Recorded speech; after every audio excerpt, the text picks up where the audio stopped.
ना कहीं ये आदमी, ऐसे लोगों की ताकत तभी बढ़ती है जब उसके पीछे पॉलिटिकल सपोर्ट होता है।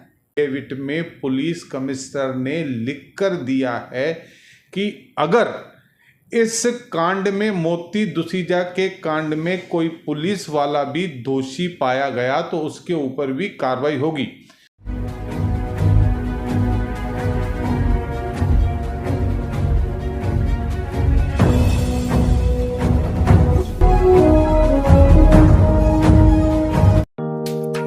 Neeraj Vinod Burani's Spacecraft Interiors. Your space, our craft. Experienced and professional team. No hidden charges. Luxurious designs. Follow us on Instagram. Spacecraft Interiors. Your space, our craft. Crystal Finance by Ajit Makijani. One-stop solution for all your loan requirements. Asan, convenient or effortless. We have tie-ups with all major banks and NBFCs. Business loan, mortgage loan, overdraft and cash credit facility. Instant approval, minimum interest rate and processing fees. Doorstep loan process. Call us today. Crystal Finance by Ajit Makijani. 9011-280000. आज लेते हैं एक मुलाकात प्रदीप रामचंद्रन जी के साथ, जो Bharatiya Janata party के dashing नेता है। अभी इनके ऊपर जवाबदारी डाली है भारतीय जनता पार्टी ने, एक विश्वास जताते हुए जिला के अध्यक्ष की। प्रदीप जी, अभी आप सरकार में हो, महाराष्ट्र में आपकी सरकार है, केंद्र में आपकी सरकार है। आपका एक दायित्व बनता है उल्लासनगर शहर वासियों के ऊपर, आपको एक जवाबदारी दी उनकी सुरक्षा की। साथ ही साथ जो व्यापारी, हम अगर मोती दुसीजा की बात करें, आपका डेलीगेशन गया था भारतीय जनता पार्टी का डीसीपी साहब से मुलाकात करने। क्या वो उस डेलीगेशन में क्या बातें हुई आपकी डीसीपी साहब के साथ? देखिए, भारतीय जनता पार्टी अपने आप में एक विचारों वाली पार्टी है और देश के और प्रत्येक शहर के विकास के लिए हमेशा काम करने के लिए तत्पर होती है और बिना व्यापारियों के किसी भी शहर का या देश का विकास नहीं हो सकता। उल्लासनगर के व्यापारी इस शहर की रीढ़ की हड्डी हैं और उनकी सुरक्षा हम हमेशा करेंगे। दुख की बात है कि मोती दुसीजा के ऊपर जिस तरह से झूठा केस भरवाया गया, ये तो मोती दुसीजा थे जिन्होंने अपनी ताकत पे जेल में रहने के बाद भी वो टूटे नहीं, लड़ाई लड़ी और हाई कोर्ट ने ऐसे ऑर्डर दिए कि भाई इसकी जांच की जाए। तो इससे पता चला कि किस तरह से इस शहर में ऐसे राजनीतिक दल हैं जो अपराध की राजनीति करते हैं, अपराधियों को सुरक्षा देते हैं, राजनीतिक संरक्षण देते हैं। उन्हीं के आदमी व्यापारियों के ऊपर झूठे गुनाह दाखिल कराते हैं और फिर जब समय आता है तो उनको जेल में भी जाना पड़ता है। देखिए, कहीं ना कहीं इसके अंदर पुलिस का एक बहुत बड़ा रोल रहा है। सरकार आपकी है, गृह मंत्रालय आपके पास में है, देखिए पुलिस बेलगाम। हाई कोर्ट के एफिडेविट में पुलिस कमिश्नर ने लिख कर दिया है कि अगर इस कांड में, मोती दुसीजा के कांड में कोई पुलिस वाला भी दोषी पाया गया तो उसके ऊपर भी कार्रवाई होगी।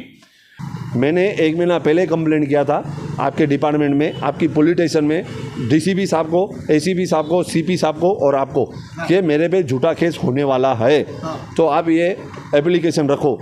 उस विषय में 20 दिसंबर के आसपास सावंत करके वहाँ पे है जो पीआई है, उन्होंने मुझे इसमें स्टेटमेंट भी लिया था कि भाई आप पे कुछ झूठा गुनाह होने वाला है, तो हम ये अर्जी रिकॉर्ड पे रखते हैं।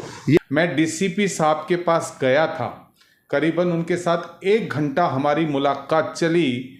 जिस तरह से उन्होंने हमको ब्रीफ किया, बहुत सारी बातें मीडिया में नहीं बताई जा सकती, उन्होंने पूरे क्राइम का तख्ता हमारे को दिखाया। उन्होंने कहा कि चेन स्नैचिंग कितनी होती थी, अब वो माइनस में चल रही है, हत्या माइनस में चल रही है, रेप माइनस में चल रहा है और मोटरसाइकिल की चोरियां, बहुत सारा जो नियंत्रण डीसीपी कर रहे हैं। लेकिन जिस तरह से उन्होंने जांच हाई कोर्ट ने दी, उन्होंने दोषियों को ढूंढा और उनके ऊपर तत्पर कार्रवाई की। और इससे ये लोगों को यह भी देखना होगा कि कौन से राजनीतिक दल हैं जो ऐसे व्यापारियों के ऊपर, जो अपने आप को व्यापारियों का हितैषी मानते हैं, हमेशा कहते हैं कि व्यापारियों का संरक्षण करते हैं, लेकिन अब दिन वो लद गए। अब वह परिवार केवल व्यापारियों से खंडनी वसूल करता है और अपराधियों को डरा धमका कर उनसे पैसे वसूले जाते हैं। मोती दुसेजा जैसे लोग अंगुलियों पे चंद लोग होंगे। मैं खुद इसका मुक्त भोगी हूँ, मैं जानता हूँ मेरे जैसे मोती दुसेजा जैसे, राजेश वद्रिया जैसे, लखी नाथानी जैसे कितने लोग होंगे। राजेश वद्रिया जी को भी डराया गया, धमकाया गया, झूठे केस डाले गए, लेकिन उसने मुकाबला किया। मोती दुसेजा का क्या दोष था? वो तो सीधा व्यापारी था, उसने तो कभी राजनीति में कभी देखी भी नहीं थी, लेकिन फिर भी उसके जिगर को, मोती दुसेजा के जिगर को मैं प्रणाम करता हूँ। इसके जैसे अगर निर्भय नागरिक अगर शहर में होंगे तो हर बुराई से लड़ने की हम जनता के साथ मिलकर ताकत रख सकते हैं। प्रदीप जी, आपको पता है कि भाई जो ये अजीत भाटिया की हिम्मत कैसी हुई, साथ ही साथ में अशोक बजाज जो उनके साथीदार, काफ़ी शहर में उन लोगों ने इस प्रकार के कांड किए, नकली सीडियों में उनकी इन्वॉल्वमेंट है, सब कुछ है, मेरे पास पुरावे उनके सब बड़े बड़े। तो कहीं ना कहीं ये आदमी, ऐसे लोगों की ताकत तभी बढ़ती है जब उसके पीछे पॉलिटिकल सपोर्ट होता है। क्या कहेंगे इस विषय के ऊपर? देखिए, उनके सबके कनेक्शंस थे, सभी पार्टियों के साथ में थे। देखिए, हम तो भारतीय जनता पार्टी के एकदम स्वच्छता से बात कर रहे हैं और बहुत स्पष्ट बात कर रहे हैं कि पुलिस ने इस बात की सखोल जांच करनी चाहिए कि जिस अजीत भाटिया जी का आप नाम ले रहे हैं, इसके पीछे कौन सा राजनीतिक दल था, वह किसके साथ बैठता था, कौन से राजनीतिक कार्यकर्ता के साथ बैठता था, उसका आका कौन था, इस सारी की, उनका आका, उनका नेता कौन था, इन सारी बातों की डिटेल, इनका पूरा ब्यौरा हमने डीसीपी साहब को दिया है। और मुझे आशा है कि जब तक भारतीय जनता पार्टी और भारतीय जनता पार्टी के लोग इस शहर से अपराध की राजनीति पूरी तरह से मुक्त नहीं करेंगे, तब तक हम चैन से नहीं सोएंगे। तो आज आप धीरे धीरे देखो कि समय ऐसा आएगा कि उल्लासनगर फिर उसी तरह आएगा जिसमें अपराध की जो संख्या है और अपराधियों की, जो राजनीति करने वाले की संख्या है, वो कम होगी। देखिए, ये जो आपने कहा कि ये एक और समय आएगा जिसमें अपराधी लोग अपने जेल के अंदर होंगे, इसका मतलब तो ये निकलता है, समझो, फर्ज करो प्रदीप जी, भू माफिया जैसे कुछ आज काफी शहर के अंदर भू माफिया है, अगर कोई भू माफिया आपके माजी नगर सेवक या माजी कार्यकर्ता या माजी पदाधिकारी के साथ में अगर मिलके कोई साठगांठ में अगर चुनाव के अंदर आ गया और आपसे टिकट मांगी, आप जिला के अध्यक्ष हो, क्या कहेंगे इस विषय के ऊपर? देखिए, ये जो प्रश्न है कि भू माफिया, अभी जब हमारे पास ऐसा कोई प्रसंग आएगा तो मुझे नहीं लगता है कि हमारी पार्टी ऐसे व्यक्ति को बढ़ावा देगी।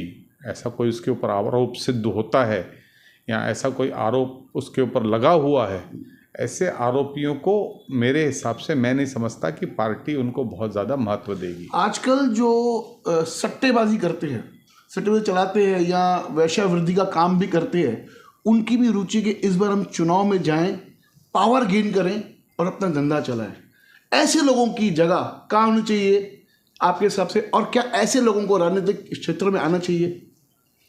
देखिए, अब ये राजनीतिक क्षेत्र ऐसा है जिसमें हर कोई आ सकता है। जनता के ऊपर निर्भर करता है कि कैसे लोगों को वो अपना प्रतिनिधि चुने। जब जनता ने ठान लिया कि हम अपराधियों को नहीं चुनेंगे और अपराध की राजनीति को संरक्षण देने वाले लोगों को नहीं चुनेंगे, जिस तरह से व्यापारियों के ऊपर दिन दिहाड़े उनके दुकान में पिस्तौल रखी जाती है और एक ऐसा दल जो कई दिनों से देश में व्यापारी शहर में व्यापारियों का संरक्षण कहलाता है, उसी के लोग अगर इस तरह का अंजाम देते हैं तो व्यापारियों को भी सोचना पड़ेगा, क्योंकि व्यापार आप तब कर सकते हो अच्छी तरह से जब आप शांति प्रिय शहर में होगे। किसी भी तरह के झूठे कार्य उसमें उनका अपने आप का मस्तिष्क, उनका दिमाग अगर ठिकाना पर नहीं होगा और हमेशा तनाव में रहेगा तो वह शांतिपूर्वक विकास और व्यापार नहीं कर सकेगा। इसलिए हम ये चाहेंगे कि भारतीय जनता पार्टी शहर में शांतिपूर्वक व्यापारियों को माहौल दे, जिससे वह दिल खोलकर बड़े से बड़ा व्यापार करें और व्यापार में अपना आधार और अपना विकास करें। बहुत अच्छा लगा, आज प्रदीप जी के साथ भी काफ़ी समय के बाद बातचीत हुई। जाते जाते एक सवाल, आने वाले महानगर पालिका के अंदर किस प्रकार के लोग चुन के आने चाहिए, पढ़े लिखे या अनपढ़ या क्राइम से जुड़े हुए लोग? यह आज का सवाल। कमेंट बॉक्स में अपना नाम, अपना सुझाव हमें डाल के भेजिएगा। धन्यवाद। देखते रहिए फिर से ब्लॉगिंग न्यूज़ चैनल।